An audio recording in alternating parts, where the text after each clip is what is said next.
Well, ayan, good morning sa lahat mga besh.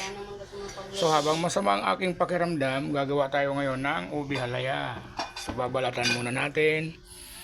Ayan. So nakikita nyo na, binabalatan ko. So yan, plus na babalatan na natin to, tapos itong maliit. Ayan mga besh. Pagkatapos natin ito balatan, i-slice natin siya ng maninipis, saka natin siya ilalaga. So, subaybayan nyo lang ako kung paano gumawa ng ubi halaya ha, guys. Ayan, shout out sa lahat ng mga OFW natin na nasa abroad, kahit saan man sulok ng mundo. Ayan, in behalf of Daddy Prompting, syempre, kasi nagpapagaling ako kasi hindi ako masyadong magaling pa, so may konting karamdaman. So gagawa na lang tayo muna ng halaya, syempre. Abangan nyo guys. So ayan na mga besh, no? Tapos na natin balatan ito. And after that, hugasan natin siya. At hihiwain natin siya ng maninipis para mabilis siyang lumambot. Ayan.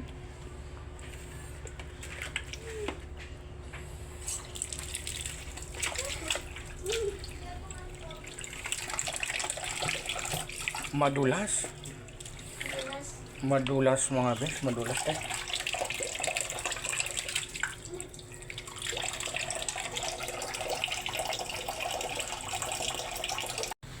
So ayan mga besh, natapos na natin. Ihiwa siya ng bilog yung iba, sa yung iba naman strips. Ayan. So lalagyan na natin ng tubig yan, tapos ilalaga natin. Hinugasan ko na yan na. Ayan. Galing pala ito kila Sam doon sa Pangasinan sa Anda nung pumunta kami noong, I think that was last month. Ayan. Papakuluin natin hanggang lumambot siya. Mabigat. Bawal pala ako magbuhat ng mabigat ngayon. Sobrang bigat.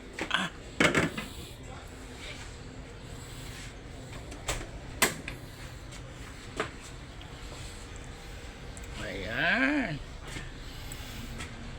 So antayin natin yang lumambot. Pag lumambot, imamash natin siya.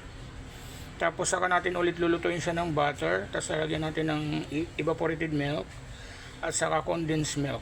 Tapos haluin natin hanggang sa maluto na siya, at saka yung medium, yung matutuyo na siya. Ayan, abangan, sandali lang. Ayan, so titingnan na natin mga besh. Yun, kumukulo na.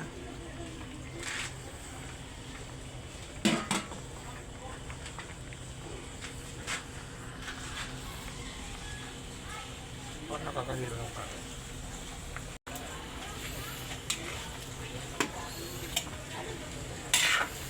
Yan, papalambutin natin ito para madali na lang siyang i-mash.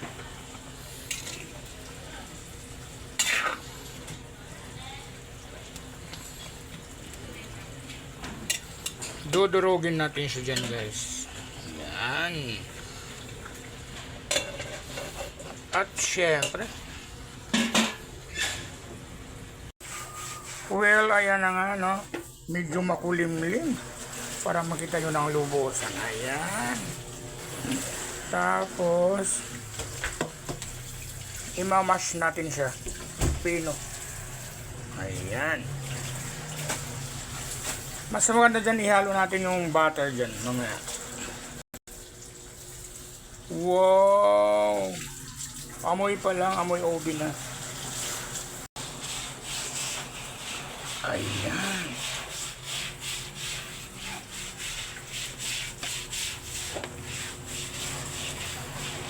Wow!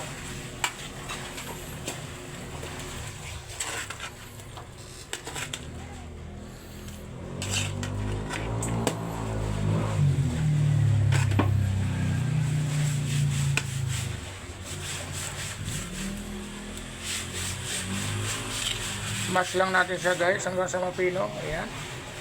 Sinipag kasi ako ngayon kaya nagawa ko niyan. Syempre ayan, sasalang natin ng slow fire. Ilalagay na natin ang ibap. Ayan. Alaska yung ilalagay natin kasi ito yung pinakamasarap. Pag gumagawa rin ako ng carbonara at saka bake mac, ito yung ginagamit ko. So dalawang ganito ang ilalagay natin. Ayan, yung Alaska Evap na product ng Nestle. Ayan. Nestle, baka naman. Lalagay pa natin ang isa. Tapos lulutuin pa natin yan.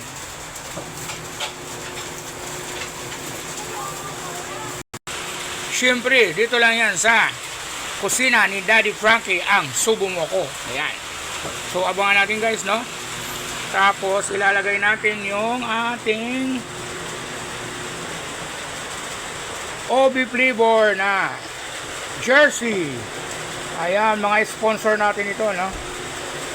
Jersey, baka naman. Ayan. Ayan, kasi may OB flavor yan guys. Ang lakas ng ulan, naririnig nyo ba? Ayan, so lulutuin pa natin yan. Ayan, kumukulo na, hahaluin natin. So abangan natin ang finished product natin yan ng OB halaya natin. Yan. So ayan guys, pero hindi pa ito yung ano, kailangan mag-stick siya. Bango gayang sarap, ang bango.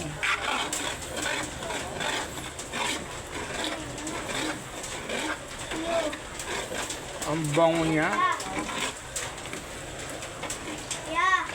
Yaya, parang yan ay kumuluto ka. Ay. Sprinkle of salt. Ayan, kukunti lang naman yan guys. Ayan. Ayan, ang bango-bango na. Sobrang sarap yan.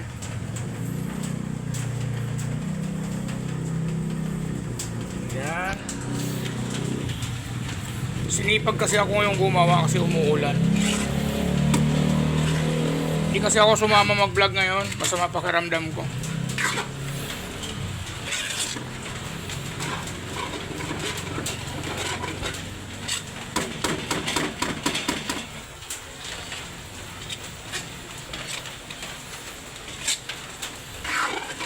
Yan.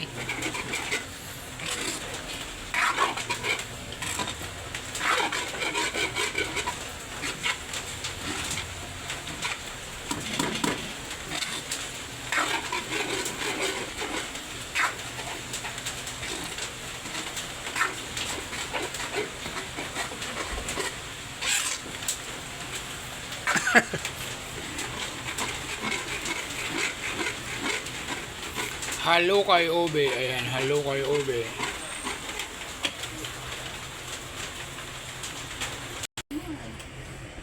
Oh, well. Ayan na guys. Malapit na siya maluto. Oh, sticky na siya. Masarap siya guys. Mapapawaw ka talaga sa sarap at papapasubo ka talaga. Dito lang yan sa kusina ni Daddy Frankie ang subo mo ko. Ayan. Abangan. Ayan guys, ang bango. Yun, luto na to guys. Huwag na natin masyadong pa-sticky kasi bawal sa akin magano. Ayan, so wag na natin hanguin guys. So yan ang ating merienda for today. Is an ubi halaya. Yung ubi na yan is from what, ano pa yan? Pangasinan, courtesy of nanay ni Sam Moto Vlog. Ayan. Yan, so thank you so much. In behalf of Daddy Frankie, siyempre wala siya. Dito lang yan sa kusina ni Daddy Frankie ang subo mo ako. Hi, hello. Ay, may mga ano na ako dyan, no? Oh, ayan.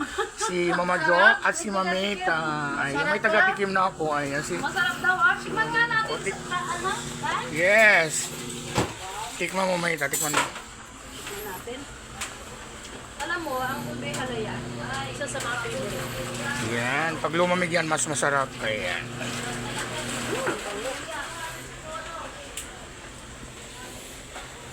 How is it? It's good. Tama lang kasi kasi sa atin pwede yung mga Sobrang tamis. Ayan. hindi maasim. At least hindi siya nakakaumay, di ba, pag sobrang tamis. Ayan, thank you so much. Bye-bye po sa lahat. Ayan, thank you so much. Yes, at saka si Mama Jo, thank you so much. Abangan ang susunod po naming video. Bye-bye. Have a nice day. Mag-iingat po ang lahat. Sabi niya ng kamuti, Yan. doon yung mga ube. God bless. Mahal na mahal ko kayo. Bye-bye.